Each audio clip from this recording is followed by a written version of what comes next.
In the last 1 year, since Canada has started making these scurrilous allegations without giving any evidence, the Prime Minister has kept a very studied silence. He hasn't responded. He has considered it beneath his dignity to respond to what the Canadians have been saying. So, yes, the External Affairs Minister, the Ministry, other people have commented on it, but the Prime Minister has simply avoided it.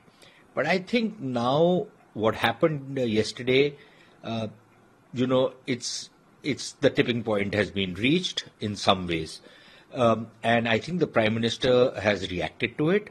And when the Prime Minister of India reacts to something like this in the kind of language he has used, so when he says that deliberately targeted, it's not just these Khalistani terrorists and toilet cleaners that he's pointing the finger to. I think he's also pointing a finger to the Canadian state authorities who have allowed this targeting to happen. Despite the fact that there was an apprehension of breach of peace, they have been following what some Canadian observers themselves have pointed out, a two-tier policing.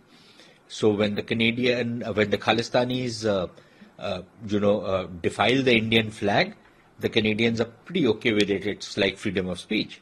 When the same thing is done by the Hindu community in Canada to Khalistani flags, Canadian police steps in.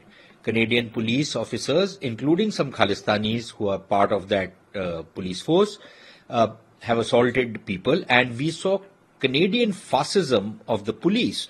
This is the kind, it brings back scenes from Germany of the 1930s when the Nazis used to, carry out this kind of action.